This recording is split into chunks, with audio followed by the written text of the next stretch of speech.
പെണ്ണ് വന്നിട്ട് പറഞ്ഞു, നിങ്ങൾ അള്ളാഹുവിനോട് സംസാരിച്ച നബിയ, നിങ്ങൾ ദുആ ചെയ്യ, എനിക്ക് മക്കളില്ല. നിങ്ങൾ അള്ളാഹുവിനോട് സംസാരിച്ച പ്രവാചകന, എനിക്ക് മക്കളെ കിട്ടാൻ ദുആ ചെയ്യ്. മൂസാ നബി ദുആ ചെയ്തു, അല്ലാ ഈ പെണ്ണിന് നീ സന്താനത്തെ കൊടുക്കണേ അല്ലാ. അള്ളാഹുടെ ഭാഗത്ത് നിന്ന് വിളിച്ചു പറഞ്ഞു, മൂസാ ദുആ ചെയ്യണ്ട, മക്കളെ കിട്ടില്ല. അള്ളാഹുവിന്റെ ഭാഗത്ത് നിന്ന് വിളിച്ചു പറഞ്ഞു, മക്കളുണ്ടാകും. ഈ പ്രസവിക്കാത്ത പെണ്ണുങ്ങൾക്ക് എന്താ നിങ്ങളുടെ നാട്ടിൽ പറയാ? ഞാൻ ഇനി പറഞ്ഞിട്ട് എന്തായാലും ആവണ്ട. പ്രസവിക്കാത്ത പെൺകുട്ടികൾക്ക് എന്തോ പറയില്ലേ? എന്തോ ഞങ്ങളുടെ നാട്ടിൽ പറയേണ്ടത് നിങ്ങളുടെ നാട്ടിൽ പറയേണ്ടത് തമ്മിൽ വ്യത്യാസമായിട്ട് ഇനി വെറുതെ എന്തിനാ? അല്ലാഹു കാക്കുമാറാകട്ടെ. മൂസാ നബി അലൈഹിസ്സലാമിനോട് പറഞ്ഞു, ആ പെണ്ണ് പ്രസവിക്കില്ല, നീ ദുആ ചെയ്യണ്ട. ഈ പെണ്ണ് പിന്നെയും നിർബന്ധിച്ച് ദുആ ചെയ്യാം. പിന്നെ ദുആ ചെയ്തപ്പോൾ അല്ലാഹ് പറഞ്ഞു ഇത് തന്നെയാ. മൂസാ നബി അലൈഹിസ്സലാം ഈ പെണ്ണ് പോയി കുറെ കാലം കഴിഞ്ഞപ്പോ ഒരു കുഞ്ഞുമായിട്ട് ഇങ്ങനെ വരുന്നുണ്ട് മൂസാ നബിയുടെ മുമ്പിൽ. മൂസാ നബി ചോദിച്ചു, ഈ കുഞ്ഞ് ഏതാ? എന്റേതാ നബി. നിങ്ങൾ അന്ന് ദുആ ചെയ്തില്ല, എന്റേതാ. നിങ്ങൾ അന്ന് ദുആ ചെയ്തില്ല, ഈ കുഞ്ഞ് എന്റേതാ. നിങ്ങൾ ദുആ ചെയ്യണം. എന്തിന്? ഇവൻ നന്നാകാൻ വേണ്ടി ദുആ ചെയ്യണം. എന്റെ മോൻ നല്ല മകനാകാൻ വേണ്ടി ദുആ ചെയ്യണം. മൂസാ നബി ഒന്നും മിണ്ടിയില്ല. മൂസാ നബി ചിന്തിച്ചു, പടച്ചോനെ, അള്ളയല്ലേ പറഞ്ഞു ഇവള് പ്രസവിക്കൂല എന്ന്, പിന്നെ എങ്ങനെ പ്രസവിച്ചത്? അള്ളയാണ് പറഞ്ഞത് ഇവള് പ്രസവിക്കാത്ത പെണ്ണാണെന്ന്, പിന്നെ എങ്ങനെ പ്രസവിച്ചു? അപ്പോഴാണ് ജിബ്രീൽ അലൈഹിസ്സലാം വന്നിട്ട് പറഞ്ഞു കൊടുത്തു, മൂസാ നബിയെ, അള്ളാഹു ഈ പെണ്ണ് പ്രസവിക്കില്ല എന്ന് പറഞ്ഞപ്പോഴും ഇവളൊരു ദിക്ർ പറഞ്ഞുകൊണ്ടിരിക്കുവായിരുന്നു. ആ ദിക്ർ പറഞ്ഞതിനെ കൊണ്ടാണ് അള്ളാഹു ഈ പെണ്ണിന് മക്കളെ കൊടുത്തത്. അള്ളാഹുടെ തീരുമാനത്തെ പോലും അള്ളാഹു മാറ്റിയെന്ന് നബിയിനാ റസൂലുള്ളാഹി. അതാ, ഈ ഒരു ദിക്ർ പറഞ്ഞാൽ അള്ളാഹുവിന്റെ തീരുമാനം പോലും അള്ളാഹു മാറ്റും. അതാണ് ഈ ദിക്റിന്റെ മഹത്വം. അള്ളാഹു പഠിക്കാൻ ഭാഗ്യം തരുമാറാകട്ടെ. അള്ളാഹു പഠിക്കാൻ ഭാഗ്യം തരുമാറാകട്ടെ. പറഞ്ഞുതരട്ടെ, ഇത് മക്കളുടെ വിഷയത്തിൽ മാത്രമല്ല, എല്ലാ വിഷയങ്ങളിലും ഉപകാരപ്പെടും. പറഞ്ഞുതരട്ടെ? വേണ്ട? അവസാനം പറഞ്ഞാ പോരെ? ശരി, ഇൻഷാ അല്ലാഹ്. അല്ലാഹു പഠിക്കും. യാ റഹീം അല്ലാഹ്. ഏതാ ദിക്ർ? അല്ലാഹു പറയുകയാ, ഈ പെണ്ണ് പ്രസവിക്കത്തില്ല. അപ്പോഴും ആ പെണ്ണ് പറയാ, യാ റഹീമു യാ അല്ലാഹ്, ഏ കരുണയുള്ള അല്ലാഹ്, ഏ കരുണയുള്ള അല്ലാഹ്, ഏ കരുണയുള്ള അല്ലാഹ്. അള്ളാഹു കരുണയുള്ളവനാടോ. നീ 10 വട്ടം വിളിച്ച ഒരിക്കൽ അള്ളാഹു ആ വിളി കേൾക്കും. അള്ളാഹു മക്കളില്ലാത്തവർക്ക് മക്കളെ കൊടുത്ത് അനുഗ്രഹിക്കുമാറാകട്ടെ. അള്ളാഹു സാലിഹീങ്ങളായ മക്കളെ കൊടുത്ത് അനുഗ്രഹിക്കുമാറാകട്ടെ. എന്റെ പ്രിയപ്പെട്ടവരെ, നമ്മൾ അങ്ങനല്ല. നമ്മളാണെങ്കിൽ പറയുന്നത് നിരാശയാണ്. ഹോസ്പിറ്റലിൽ പോയി ഒരുപാട് പച്ചമരുന്ന് കടിച്ചു, അങ്ങന്മാരുടെ മുന്നിൽ, ഉസ്താദന്മാരുടെ മുമ്പിൽ പോയി, എല്ലാം കഴിഞ്ഞു, നിരാശയാ. വേണ്ട പെങ്ങളെ, നിരാശ വൻപാപമാണ്. അള്ളാന് തരാൻ കഴിവില്ലാത്തവനാണെന്നാ നീ പറയുന്നതിന്റെ അർത്ഥം. അതുകൊണ്ട് പെങ്ങളോട് പറയുകയാ, സഹോദരാ, ദുആ ചെയ്യ് മക്കള്. പഠിച്ചവനെ, ഒരുപാട് പ്രയാസങ്ങളുടെ നടുവിലൂടെ കടന്നു പോകുന്നവരുണ്ടല്ലോ, വല്ലാതെ ബുദ്ധിമുട്ടുകളും പ്രയാസത്തിലും കിടക്കുന്നവർ. ഉസ്താദേ, ക്യാൻസറാണ്. കൂട്ടായിരുന്നൊരു വീട്ടിൽ പോയപ്പോ ഒരു സഹോദരൻ പറഞ്ഞു, ഉസ്താദേ, ഞാൻ ആദ്യം വിവാഹം കഴിച്ച എന്റെ ഭാര്യയ്ക്ക് ക്യാൻസർ വന്നു മരണപ്പെട്ടു പോയി.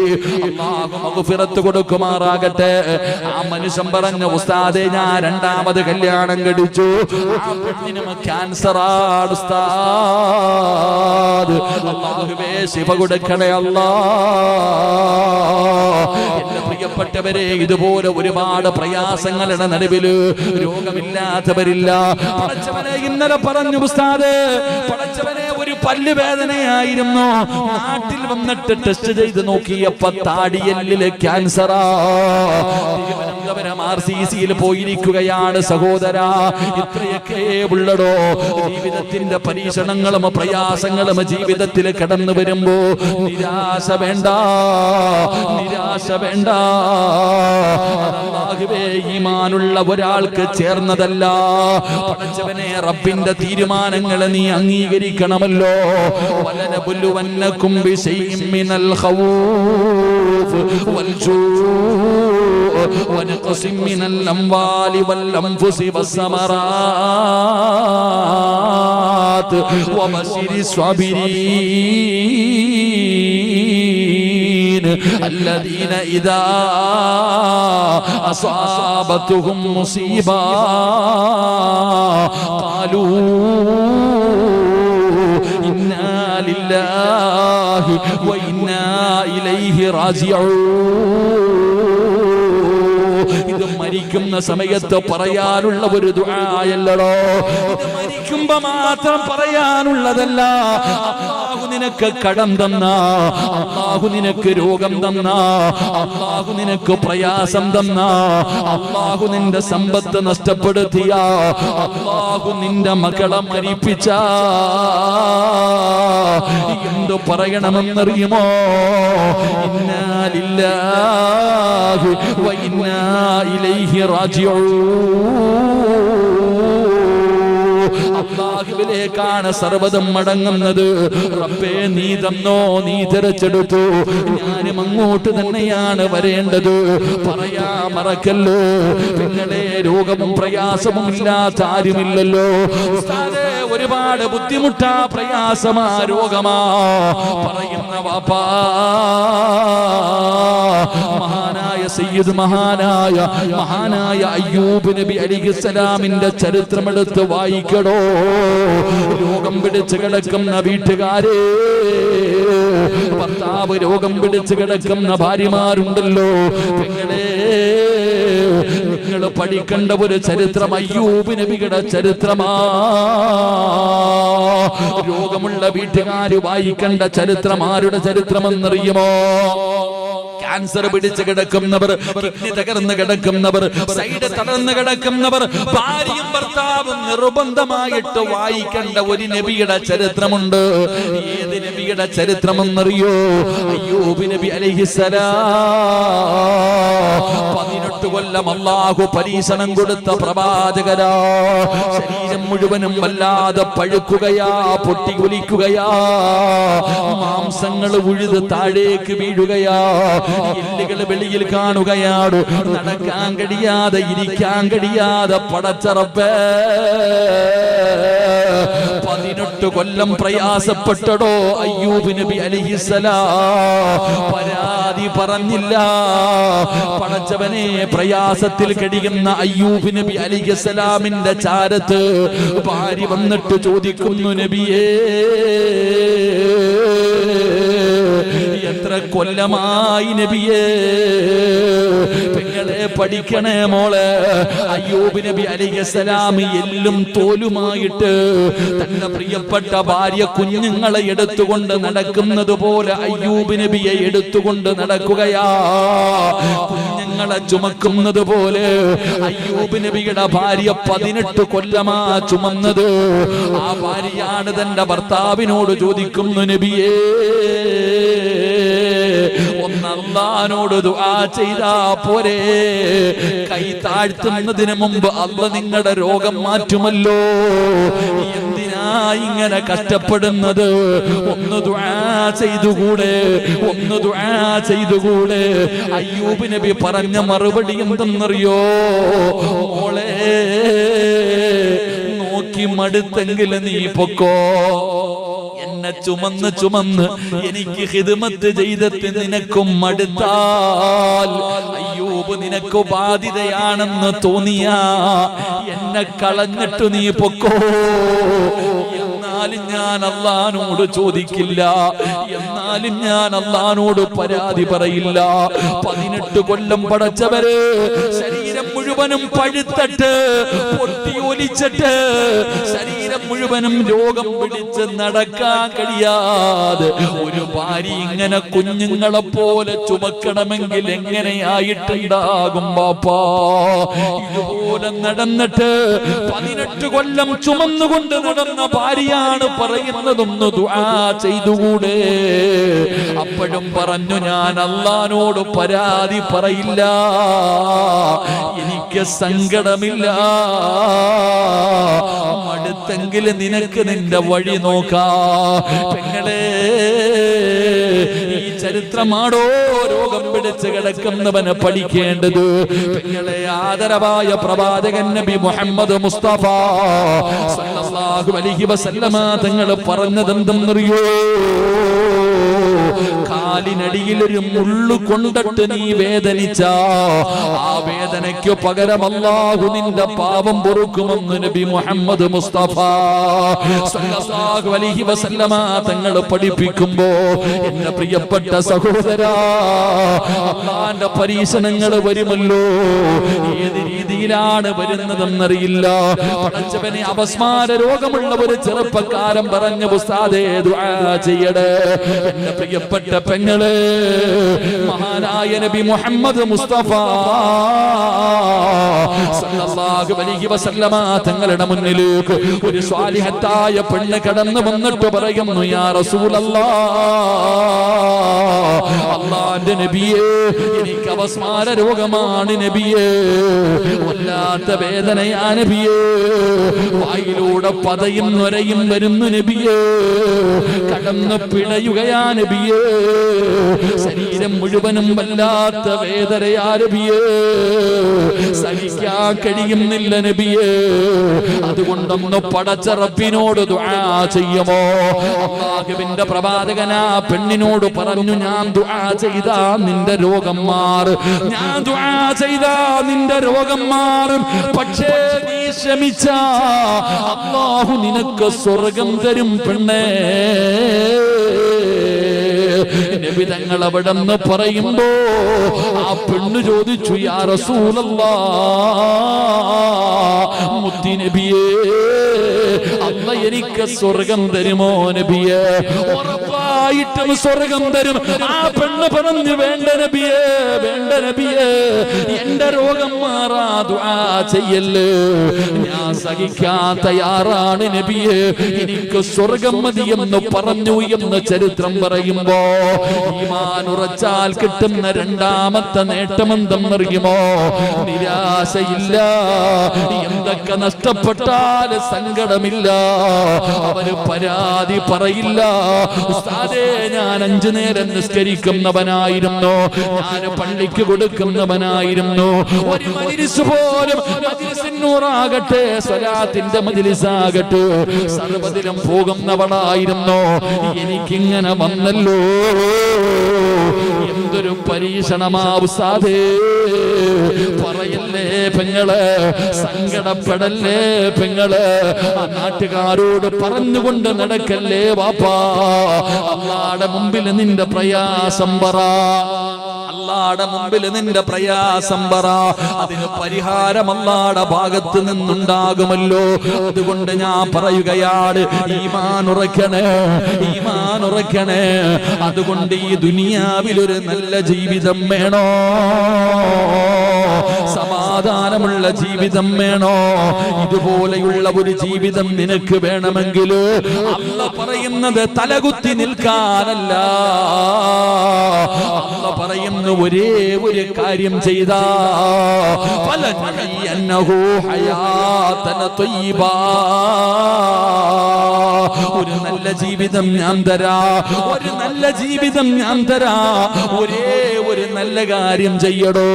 അല്ലാഹു പറയുകയാണ്, ഞാൻ പറയുന്ന ഒരേ ഒരു കാര്യം നിങ്ങൾ ആരെങ്കിലും ചെയ്താ, നിങ്ങൾക്ക് ഈ ദുനിയാവിൽ രാജകുമാരനെ പോലെ ജീവിക്കാം, ഒരു രാജാവിനെ പോലെ ഈ ദുനിയാവിൽ സുഖിച്ച് ജീവിക്കാമടോ. അല്ലാഹു പറയുകയാ, ഞാൻ തരാ നിനക്ക് നല്ല ജീവിതം, കണ്ടാ കൊതി തോന്നുന്ന ജീവിതം, സുന്ദരമായ ജീവിതം, സമാധാനമുള്ള ജീവിതം, സന്തോഷമുള്ള ജീവിതം, ബർക്കത്തുള്ള ജീവിതം, അല്ലാഹുവിന്റെ റഹ്മത്തുള്ള ജീവിതം, ഇങ്ങനെ മനോഹരമായ ഒരു ജീവിതം നിനക്ക് തരാമെന്ന് അല്ലാഹുവിന്റെ വിശുദ്ധ ഖുർആൻ. അതുകൊണ്ട് എന്റെ പ്രിയപ്പെട്ട സഹോദരങ്ങളെ, അൽഹംദുലില്ലാഹ് 3 ദിവസത്തെ വഅദ് അവസാനിക്കാൻ പോകുകയാണ്. ഇവരുടെ ലക്ഷ്യം എന്തെന്നറിയോ? പള്ളിക്കൊരു വരുമാനമാ. നിങ്ങളുടെ മഹല്ലിലെ പള്ളിക്കൊരു വരുമാനം വേണമല്ലോ. ഒരു കടറൂമെങ്കിലും കിട്ടിയ മാസ വാടക കിട്ടുമല്ലോ. അത് പള്ളിക്കൊരു നേട്ടമാണല്ലോ. പടച്ചുറപ്പേ, സംഘാടകർ ബക്കറ്റുമായിട്ട് നിങ്ങളുടെ മുന്നിലേക്ക് കടന്നു വരികയാ. ഒരാളും കൈമടക്കരുത്, ഒരാളും കാണാത്തവരെ പോലെ ഇരിക്കരുത്. സദഖത്തു റദ്ദുൽ ബലാ, സദഖ വിപത്തുകളെ തട്ടിമാറ്റുമെന്ന് നബി മുഹമ്മദ് മുസ്തഫ സല്ലല്ലാഹു സല്ലല്ലാഹു അലൈഹി വസല്ലമ തങ്ങൾ പറയുകയാണ്, സദക്ക വിപത്തുകളെ തട്ടിമാറ്റുമടോ, സദക്ക വിപത്തുകളെ തട്ടിമാറ്റുമടോ. വരാനിരിക്കുന്ന ദുരന്തങ്ങളുണ്ടല്ലോ പടച്ചവനെ. കഴിഞ്ഞ ആഴ്ച മംഗലാപുരത്ത് വഅദിന് പോയപ്പോ, മാസം മംഗലാപുരത്ത് വഅദിന് പോയപ്പോ എനിക്ക് വല്ലാത്ത സങ്കടമുള്ള ഒരു ദിവസമായിരുന്നു പടച്ചവനെ. ഇന്ന് രാവിലെ പെട്ടെന്ന് എന്റെ മൊബൈൽ ഒന്നടിച്ചു. എടുത്തു നോക്കുമ്പോ ഒരു വാർത്ത കേട്ടപ്പോ വല്ലാത്ത സങ്കടം വന്നു. പടച്ചറബേ, മംഗലാപുരത്ത് എപ്പോ വഅദിന് പോയാൽ എന്റെ കൂടെ നടന്നിരുന്ന ഒരു മനുഷ്യനുണ്ട്, നൗഷാദ് ഹാജി എന്ന് പറയുന്ന വല്ലാതെ ആലിമീങ്ങളെ സ്നേഹിച്ചിരുന്ന ഒരു സഹോദരൻ. എന്റെ ഏത് വഅദ് മംഗലാപുരത്തുണ്ടോ ആ മനുഷ്യന് സ്റ്റേജിൽ പടച്ചവനെ വന്നൊരുപാട് സദഖകൾ തരും. കഴിഞ്ഞ ആഴ്ച എന്റെ കൂടെ ഒരുമിച്ചിരുന്ന് ഭക്ഷണം കഴിച്ചിട്ട് നൗഷാദ് ഹാജി തന്റെ കൂടപ്പറപ്പിനെ വിളിച്ചിട്ട് പറഞ്ഞ് എന്നോട് സംസാരിക്കാറ്. ഞാൻ ഫോണിലൂടെ സംസാരിച്ചു, ഒരുപാട് കാര്യങ്ങൾ പറഞ്ഞു. അവസാനം എന്നോട് പറഞ്ഞു, ഉസ്താദേ എനിക്കൊരു ഡേറ്റ് തരണേ എന്ന് പറഞ്ഞ് സങ്കടത്തോടെ എന്റെ കൂടെ സ്നേഹത്തോടെ സംസാരിച്ച നൗഷാദ് ഹാജി എന്ന് പറയുന്ന മനുഷ്യൻ ഇന്ന് രാവിലെ പടച്ചറപ്പേ ഒരു നല്ല കാര്യത്തിന് വേണ്ടി ഒരു കോളേജിന്റെ പരിപാടിക്ക് വേണ്ടി പോകുമ്പോ എതിരെ വന്ന ബസുമായി കൂട്ടിയിടിച്ചിട്ട് സുബ്ഹാനല്ലാഹ് കണ്ടപ്പോ വല്ലാത്ത സങ്കടം തോന്നിയടോ, കണ്ടപ്പോ വല്ലാത്ത സങ്കടം തോന്നി. പടച്ചവനെ, ഒരു വണ്ടി ഇടിച്ചിട്ട് വല്ലാതെ തകർന്ന് തരിപ്പണമായി. റബ്ബേ, ഒരാള് വിളിച്ചിട്ട് എന്നോട് ശരീഫ് എന്ന എന്റെ സഹോദരൻ വിളിച്ചിട്ട് പറഞ്ഞു, ഉസ്താദേ മരിച്ചെന്ന് പറയുന്നു ഉസ്താദേ. ഞാൻ അന്വേഷിച്ചിട്ട് പറയാമെന്ന് പറഞ്ഞപ്പോ ഞാൻ ആ മനുഷ്യന്റെ ഫോൺ നമ്പർ എടുത്തിട്ടൊന്ന് ഡയൽ ചെയ്തു.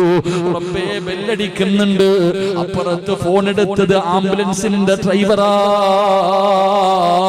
പറഞ്ഞു, ഉസ്താദേ മരണപ്പെട്ടു പോയി ഉസ്താദേ, എന്റെ പ്രിയപ്പെട്ട സഹോദരാ.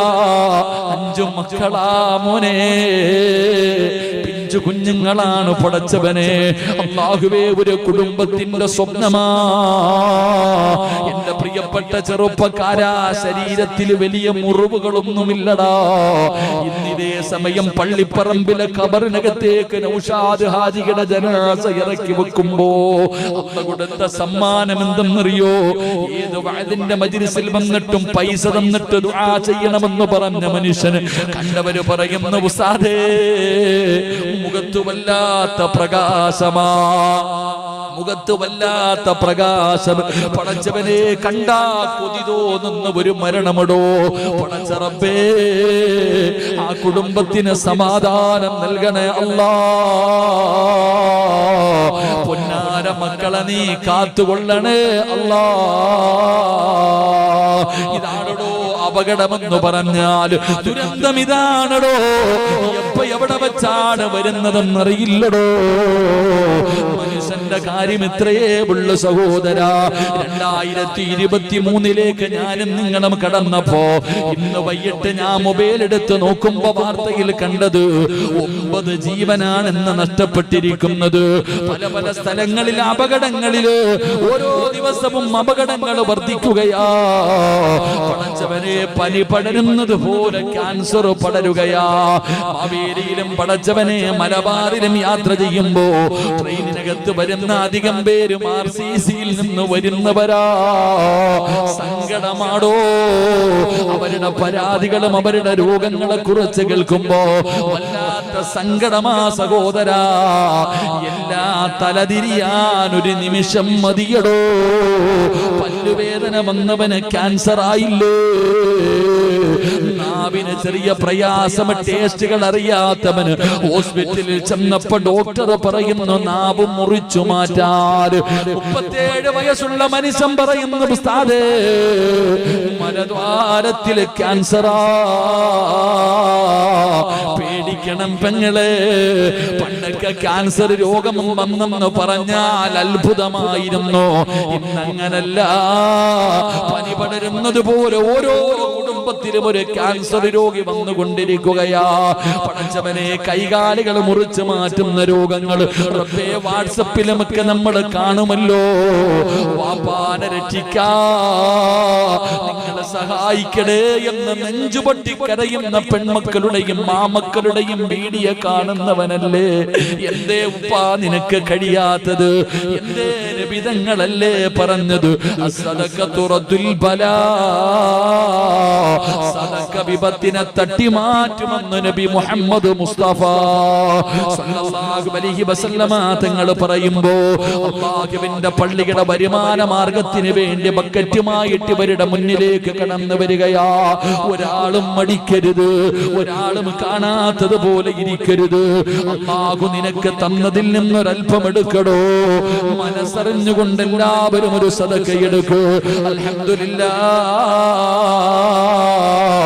എല്ലാവരും മനസ്സറിഞ്ഞുകൊണ്ടൊരു സദഖ എടുത്തിട്ട് ആ ബക്കറ്റിന്റെ അകത്തേക്ക് ഇടൂ. അൽഹംദുലില്ലാഹ്, എന്റെ പ്രിയപ്പെട്ടവര്, നിങ്ങൾ കൊടുക്കുന്ന ഈ ഒരു ചെറിയ സദഖ റബ്ബിന്റെ മുമ്പിൽ വലുതാണ്. അൽഹംദുലില്ലാഹ്, പലരും എഴുന്നേറ്റ് പോകുന്നുണ്ട്. രാവിലെ കടലിൽ പോകേണ്ടവരായിരിക്കും, രാവിലെ കടലിലൊക്കെ പോകേണ്ടവരുണ്ട് ഒരുപാട്. ഞാനിപ്പോ ഇവിടെ വന്നാലും എൻ്റെ പ്രിയപ്പെട്ട സഹോദരങ്ങളെ കടലിൽ മീൻ പിടിക്കണ ചങ്ങാതിമാരെ കാണാൻ പോകാറുണ്ട്.